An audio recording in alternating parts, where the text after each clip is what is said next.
아시는 것처럼 바울이 디모데를 데살로니가로 보냈습니다. 그들의 안부를 살피기 위함이었죠. 또 아시는 것처럼 디모데는 데살로니가로부터 좋은 소식을 가지고 왔습니다. 데살로니가 교인들이 그 환난 가운데에서도 신앙생활을 견실하게 잘 하고 있었다더라는 기쁘고 좋은 소식이었죠. 이에 바울이 기뻐하면서 데살로니가 교인들을 칭찬하고 격려하기 위하여 펜을 든 거예요.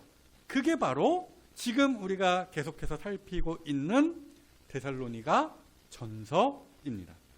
그리고 이건 제 상상입니다마는 디모데가 데살로니가에 다녀오면서 그 교인들로부터 질문지 같은 것을 받아왔을 것입니다. 말하자면 뭐 이런 거죠. 무엇이든 물어보세요. 그만큼 바울이 데살로니가에 머물렀던 시간이 짧았다라는 것이고요. 그래서 바울은 어떤 수단과 방법을 동원해서라도 조금이라도 더 데살로니가 교인들에게 진리의 말씀을 가르쳐 주고자 했던 것이다 라는 거예요. 아무튼 데살로니가 교인들이 디모데를 통하여 바울에게 건넸을 것으로 추정되는 그 첫 번째 질문이 뭐였느냐? 아마도 이거였을 거예요. 죽은 사람들은 어떻게 됩니까? 그러니까 데살로니가 교인들은 죽음에 관한 여러 잡설과 낭설들 때문에 번민과 낙심이 심했던 것 같아요. 죽으면 끝이야. 죽으면 천국에 들어가지도 못해. 뭐 이런 식의 말에 교인들이 이리저리 요동치고 휘둘렸다라는 것이죠. 이에 바울이 답을 했습니다. 지난 시간에 말씀드렸던 것이죠. 신자가 죽으면 어떻게 됩니까? 주님과 함께 낙원에서 쉴 것이고, 또 주님이 짠하고 영광 중에 이 땅에 재림하실 때에는 주 안에서 그렇게 죽었던 성도들, 잠시 낙원에 머물렀던 그 성도들이 아름답고 찬란하게 부활할 것이라는 말씀이었죠. 그리하여 살아남았던 성도들과 함께 천국에서 영생을 누린다. 그 말씀이었습니다.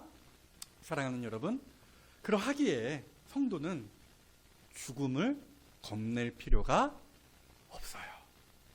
물론 죽음 자체가 떨리는 일인 것은 분명해요. 그럼에도 신자라면 그 너머에 있는 복락을 소망 중에 바라며 죽음을 당당하게, 차분하게, 의연하게 맞이할 수 있어야 하는 것이에요. 그렇게 악담 같습니다마는 그렇게 죽으실 수 있는 이 자리에 성도들이 좀 되어주시기를 주님의 이름으로 부탁드리고 축복합니다. 그리고 이와 더불어서 데살로니가 교인들이 바울에게 건넸을 것으로 추정되는 두 번째 질문은 이거였을 거예요. 주님의 재림의 때는 언제입니까? 이에 바울이 역시나 답을 해주는 것인데요. 그와 관련된 내용이 오늘 본문이 있죠. 그래서 오늘 우리가 데살로니가 교인들 덕분에 배우는 예수님의 재림에 관한 교훈 첫 번째, 한번 따라해 보십시오. 재림의 때는 알 바가 아니다. 예수님의 재림의 때가 언제인가? 혹은 이 세상의 끝이 언제인가? 이러한 질문은 그렇잖아요. 동서고금을 막론하고 항상 있었던 질문입니다. 최근이라고 말하기에는 좀 그렇지만 때는 1992년 10월 28일 자정에 예수님이 재림한다 하여서 세상을 진짜로 떠들썩하게 했던 이단 사이비가 하나 있었으니 이름하여 뭐였습니까? 다미선교회였습니다. 다미선교회. 이름의 뜻이 뭔지 아십니까? 다가올 미래를 준비한다 하여서 다미입니다. 지금이야 TV 채널이 뭐 수십 수백 개 되죠. 세어보진 않았습니다만은 당시에는 MBC, KBS, SBS 이 세 개면은 뭐 TV 채널의 전부다 뭐 이렇게 말할 수 있었던 거잖아요. 이 채널들이 무려 그때 1992년 10월 28일 자정을 앞둔 그때 생방송으로 이 모든 실황을 전국으로 보내어 주었습니다. 그때 다미 선교회 사람들은 이게 웃어야 될지 말아야 될지 모르겠는데 승천복이라고 하는 하얀색 옷을 맞춰 입었어요. 뭐 청바지든 뭐 면바지든 하얀색 남방이든 여자들은 뭐 하얀색 원피스든 뭐 이런 것들을 다 때로 맞춰 입고서 진짜 광신도처럼 예배하고 찬송하며 재림의 날 그 10월 28일 자정을 그때를 기다렸고 자정이 가까워지자 이 사람들이 카운트다운을 실제로 했습니다. 10, 9, 8, 7 뭐 이러면서 땡! 우와! 당연하지만 놀랍게도 아무 일도 일어나지 않았어요. 그렇죠? 12시가 땡 하고 되었지만 목사도 그 가운데 있던 어떤 성도도 사라지거나 승천하는 일이 있지 않았습니다. 그때 일부 사람들은 우리나라 시각으로 12시가 아니라 예루살렘 시각으로 12시이니 좀 더 기다려 봐야 된다라고 했지만 역시나 시간이 지나고 며칠이 지나도 아무 일도 일어나지 않았다. 실제 무슨 일이 있었냐라고 한다면 12시가 땡 하고 되었을 때 나방이 이렇게 올라갔대요. 날아갔대요. 나방이 승천한다! 그러면서 뭐 웃지 못할 해프닝들이 하여튼 여러 가지 있었다라고 하는데요. 이런 일들이, 모습들이 사실은 예나 지금이나 똑같아요. 예수님이 이 땅에 계실 때에도 그랬죠. 여러분 떠올려 보십시오. 예수님께서 부활하시고 40일간 이 땅에 머무르시면서 제자들에게 하나님의 나라에 대하여 열심히 가르치셨습니다. 그러시고서 이제 하늘로 짠하고 올라가시려고 폼잡고 있을 때에 제자들이 예수님께 불쑥 질문을 던지죠. 그게 사도행전 1장 말씀이에요.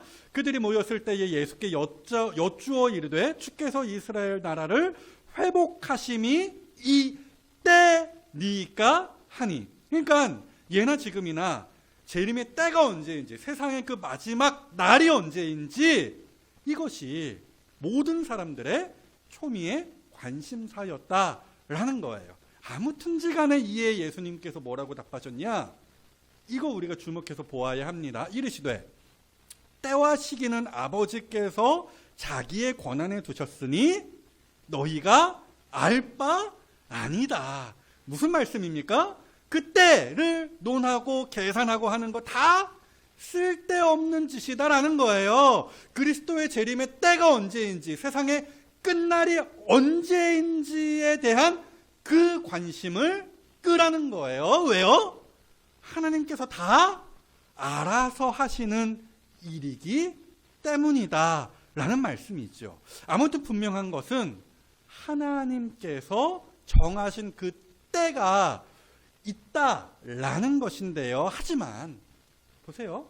우리로서는 그 때를 알 수 없다. 심지어 예수님도 나도 모르는데? 그렇게 말씀하셨어요. 보세요.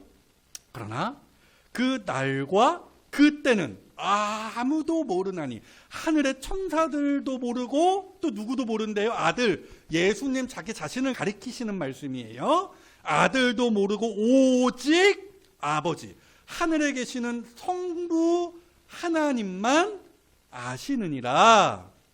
여러분, 정말로 예수님이 모르시는 것입니까? 아니에요. 그런 말씀은 아닙니다. 예수님 아십니다. 알고 계시는 거예요. 예수님이 전지전능하신 하나님이시기에 우리는 저 말씀을 듣고도 예수님 당연히 아신다, 이런 결론을 지을 수 있어야 합니다. 다만 저 말씀은 강조법의 일종이라 여기며 접근할 수 있어야 되는 말씀이다라는 거예요. 재림의 날, 그때는 철저하게 하나님, 성부 하나님이 정하신다라는 것이고요. 성자 예수님께서는 그 뜻에 순종하실 뿐이다 라는 말씀을 저렇게 하신 것이에요. 그러니까 어찌되었건 그때가 언제인지 우리는 계산할 필요도 없고, 언제 주님이 재림하신다더라 이런 이야기에 혹할 이유도 전혀 없다라는 말씀입니다. 오늘 바울이 데살로니가 교인들에게 가르치는 이야기가 바로 그거예요. 본문 1절 이하를 보시면은, 형제들아 때와 시기에 관하여는 너희에게 쓸 것이 없다. 주의 날이 밤에 도둑과 같이 이를 줄을 너희 자신이 자세히 알기 때문이다. 무슨 말씀입니까? 이미 충분히 3주건 3달이건 데살로니가에 머물렀던 그 기간 동안 바울이 그 교인들에게 충분히 가르쳐 주었다라는 거예요. 얘들아, 니네가 알고 있는 거, 내가 가르친 거, 그게 전부야. 여기에 조금 더 보태자면은 굳이 뭔가를 더 알려고 그 용을 쓸 필요 없어. 그 이야기입니다. 사랑하는 여러분, 보세요. 우리는요, 성경이 알려주는 만큼만 아는 거예요. 제가 성경 공부할 때 더 자세하게 말씀드리겠지만, 성경이 우리에게 보여주는 만큼만 보는 것입니다. 반면에 성경이 언급하지 않는다, 알려주지 않는다, 그 부분을 굳이 알려고 용 쓸 필요 없는 것입니다. 특히 이 예수님의 재림에 관한 부분이 그러합니다. 그래서 베드로 사도도 저렇게 경고했어요. 말하자면 보십시오. 제가 다 읽진 않겠습니다만은 저 말씀도 그리스도의 재림에 관하여 베드로 사도가 교인들에게 가르치던 중에 나온 이야기가 되는 것인데요. 그 맥락에서 베드로가 뭐라고 말을 하는 것이냐면은, 봐라, 사도 바울도 그리스도의 재림에 관하여 이렇게 저렇게 가르쳤는데 그 재림에 관한 말씀은 참으로 어렵다라는 거예요. 그러하기에 너희 조심해라. 괜히 계산기 두들기다가 성경이 가르치지 않는 부분까지 이거다 저거다 하면서 쓸데없이 건들다가 누구처럼 다미 선교회와 같은 그 이단에 빠진다. 억지로 풀다가 스스로 멸망에 이르느니라. 저 말씀입니다. 그래서요, 성경은 위험한 거야. 성경은 그냥 덮어두기만 해야 돼. 목사님이 설교할 때 그냥 짱 하고 듣고 말아야 하는 거야 가 아니라, 성경을 배우되 잘 배워야 한다. 그 말씀을 우선 드리는 것입니다. 또 성경을 배울 때에 필요 이상의 욕심을 우리가 부릴 필요도 없는 거예요. 성경을 띄엄띄엄 보시고 연구하시라, 그런 말씀을 드리는 것이 아니라, 성경이 말해주지 않는 부분에 쓸데없는 호기심을 가질 이유가 전혀 없다라는 거예요. 그리고 성경을 배울 때 엉뚱한 데 가서 배우실 필요도 없어요. 왜요? 자칫 이단에 빠지거든요. 자, 그래서 보시면은요, 오늘 바울이 본문을 쫙 풀어가면서 데살로니가 교인들에게 이렇게 저렇게 그리스도의 재림에 관하여 가르치면서 쓸데없는 이야기를 하는 것에 시간과 에너지를 쏟지 않고 딱 필요한 이야기를 해주더라. 그겁니다. 그래서 오늘 우리가 귀담아 들어야 할 예수님의 재림에 관한 교훈 두 번째 내용이 이거예요. 한 번 더 따라해 보시죠. 재림의 때를 준비하라. 그러니까 무슨 얘기냐? 재림의 때가 언제냐? 이제냐? 저제냐? 이렇게 따지고 계산하는 것보다 그때까지 우리가 어떻게 사느냐, 이 문제가 백곱절, 천곱절 더 중요하다. 그 말씀입니다. 예수님께서 십자가에 달리시기 며칠 전에 그 예루살렘 맞은편에 있는 감람산이라는 곳에서 제자들과 나누신 말씀이 있는데요. 그때 제자들이 먼저 예수님께 이렇게 질문을 했습니다. 우리에게 이르소서, 어느 때, 그죠? 때가 있죠? 어느 때에 이런 일이 있겠사오며 이 모든 일이 이루어지려고 할 때에 무슨 징조가 있사오리까? 자, 보시면은 제자들이 예수님께 질문한 게 두 가지예요. 세상의 그 끝날, 재림의 때와 관련된 질문이 하나였고요. 또 하나는 그때쯤 무슨 징조, 그렇죠? 어떤 징조가 있겠습니까? 때와 징조에 관한 질문, 이렇게 두 가지를 예수님께 드린 거예요. 그런데 참 재밌게도 이따 보시겠지만 예수님께서는 때에 대한 질문은 그냥 패스하셨습니다. 왜 그러셨겠습니까? 거듭 말씀드리지만 그 때가 언제인지는 우리의 관심사가 되지 않기 때문이에요. 우리가 알 바가 아니기 때문입니다. 예수님도 모른다. 어찌되었건 그렇게 잡아떼신 것인데 우리가 뭐라고 알려달라고 때를 쓰겠습니까? 다만 예수님께서는 징조에 관한 질문에 대해서는 답을 주셨죠. 그게 이어지는 말씀이에요. 좀 깁니다마는 읽진 않고요. 간단히 말씀드리면 이런 거예요. 이단이 판을 칠 것이고 또 세계 곳곳에서 난리가 날 것이다. 분쟁, 전쟁, 지진, 며칠 전에도 지진 있었잖아요. 지진, 기근, 이런 것들이 끊이지 않을 것이다. 그 말씀이에요. 한마디로 사람과 사람 사이는 점점 더 멀어질 것이고 이 지구가, 이 세상이 더 아파할 것이다. 그 말씀이죠. 어찌되었건 보세요. 예수님께서 때에 대해서는 함구하셨어요. 하지만 그 재림 즈음에 있을 징조, 그 사인에 관하여서는 나름 저렇게 소상하게 말씀해 주셨죠. 왜요? 뭐 하라고요? 재림을 준비하라. 그 말씀입니다. 그렇다고 해서 아까 말씀드렸던 다미선교회처럼 있는 거 없는 거 다 팔아치우고서 승천복 갈아입고 광신도처럼 이전과 전혀 다른 삶을 살라. 그게 재림을 준비하는 것이다. 그 말씀을 하지는 않고요. 성경이 가르치는 재림을 준비하는 성도의 삶이라는 것이 무엇이냐? 일상적이고 매우 상식적이며 인간적인 오늘의 삶을 충실하게 사는 것이다. 이거예요. 인간적이라고 해서 인간의 추악한 면을 다 드러내는 삶을 말하는 것이 아니고요.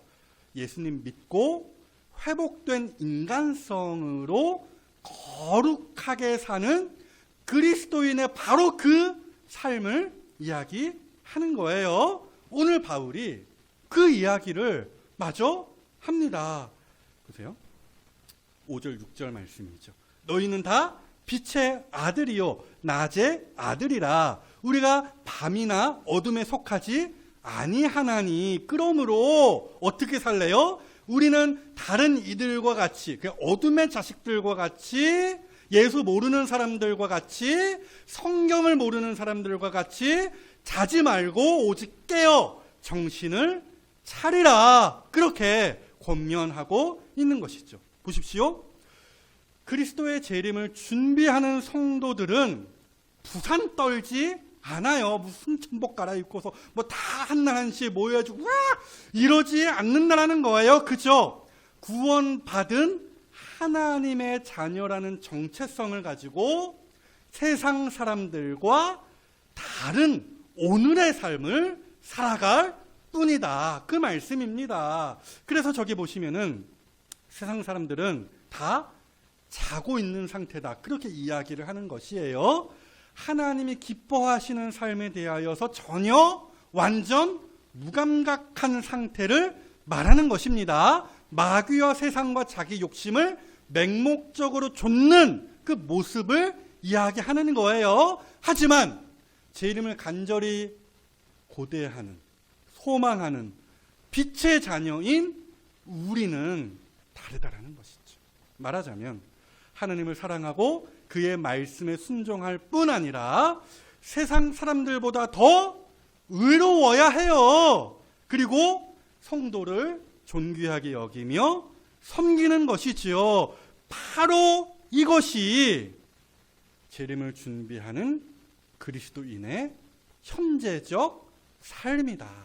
이렇게 바울이 가르치고 있는 거예요.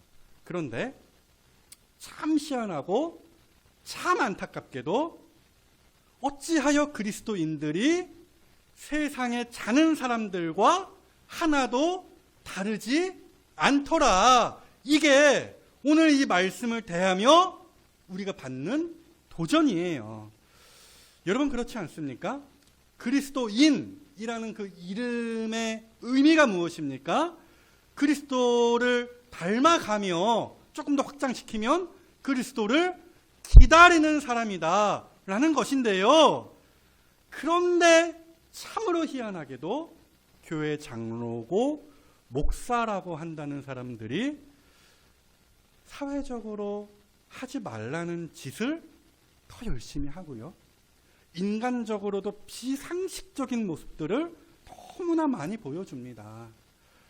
파렴치하고 몰상식하고 폭력적이고 참 희한하게도 사람을 대하는 것에 있어서도 예의가 없어요. 저 예의 없는 사람 누구야? 어디 교회 목사래. 어디 교회 장로래. 욕을 입에 달고 산다든지 동물을 학대한다든지 식당에 들어가서 갑질을 한다든지 이건 아니다. 그렇죠? 그런 모습은 아니다. 그러니까 제가 드리는 말씀은 그거예요. 우리는 최소 그리스도인이라고 한다면 최소 저 사람은 법 없이도 살 사람이야. 이런 소리를 들을 수 있는 어떤 착한 삶을 살아야 한다라는 것이에요. 그러므로 사랑하는 여러분, 제발 그리스도인이라는 이름에 걸맞게 착하고 성실하게 사십시다. 바로 이것이 그리스도의 재림을 준비하는 성도에게 합당한 삶이에요. 그리고 이와 더불어서 재림을 준비하는 그리스도인의 합당한 삶에 관하여서 계속해서 바울이 가르치기를 무장하라. 이렇게 가르치고 있습니다. 본문 8절도 보시죠. 우리는 낮에 속하였으니 정신을 차리고 믿음과 사랑에 호심경을 붙이고 구원의 소망의 투구를 쓰자. 자, 우리가 잘 아는 에베소서 그 6장의 전신갑주와 아주 유사한 모양새입니다. 거기에다가 바울이 데살로니가 전서에서 내내 강조했던 믿음과 사랑과 소망을 갖다 붙인 거예요. 아무튼지 간에 저 말씀이 우리에게 주는 교훈이 무엇이냐면 그만큼 세상은 험하다. 마귀는 그만큼 악랄하고 강하다. 그러하기에 항상 믿음과 사랑과 소망 가운데에서 살고 잠깐이라도 교만하거나 방심하면 안 된다. 그 이야기입니다. 여러분, 세상이 얼마나 험합니까? 저는 어제 그 험한 세상의 일면을 보았는데요. 어제 이 설교를 준비하고 있는데 대광중앙교회 그 부목사님에게 연락이 왔어요. 요는 이거였어요.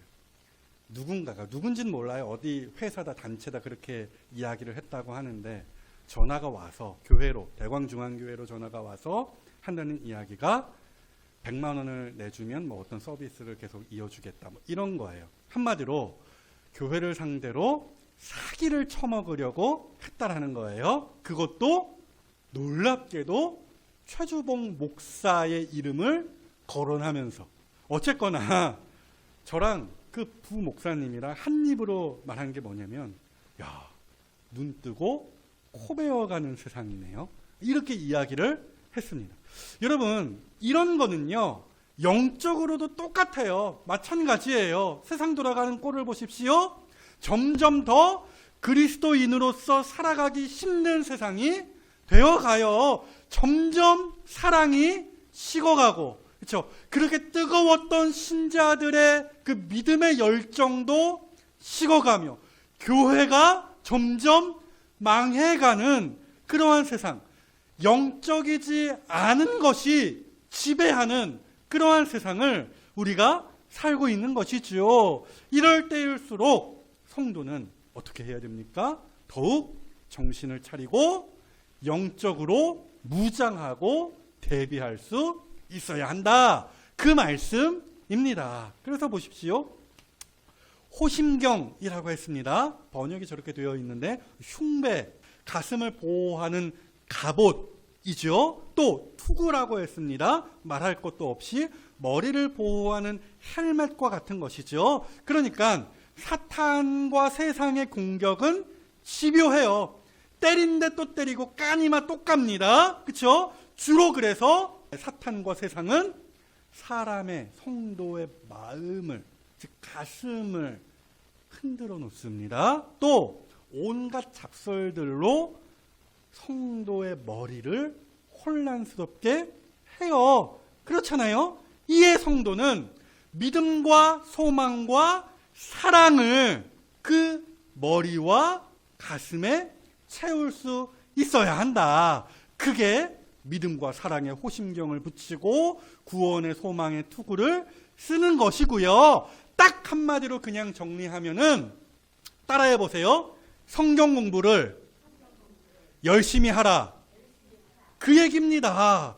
풀어서 다시 설명드리면 우리가 하나님의 어떤 은혜로 구원을 받게 되었는지를 아는 것이고, 우리가 오늘을 어떻게 사랑하며 살아야 하는지도 배우는 것이며, 우리 주님이 다시 오실 날에 대한 필요한 만큼의 지식을 쌓아가는 것이에요. 이렇게 믿음과 사랑과 소망 가운데에서 우리의 삶을 탄탄하게 세울 때에 우리는 그 사탄과 세상의 파상 공격을 효과적으로 막아낼 수 있다.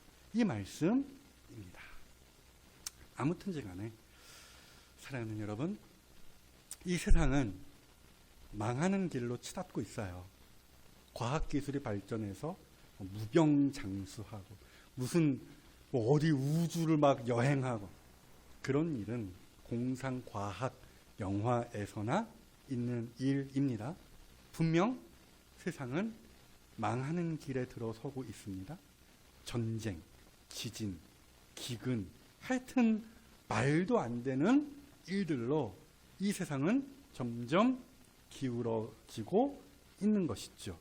이런 현실 혹은 예수님께서 아까 말씀하신 이 징조를 보며 깨달아야 하는 거예요. 뭘 깨달아요? 아하, 우리 주님의 재림이 얼마 남지 않았구나.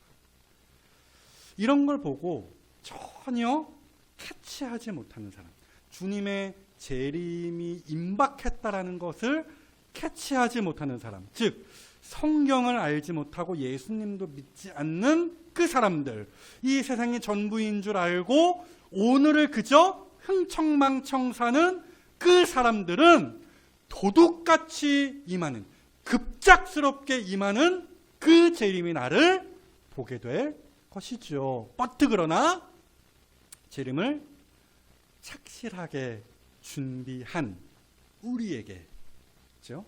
그 재림이라는 사건은 결코 급작스러운 일이 아니게 될 것이다 라는 말씀 4절에 있죠.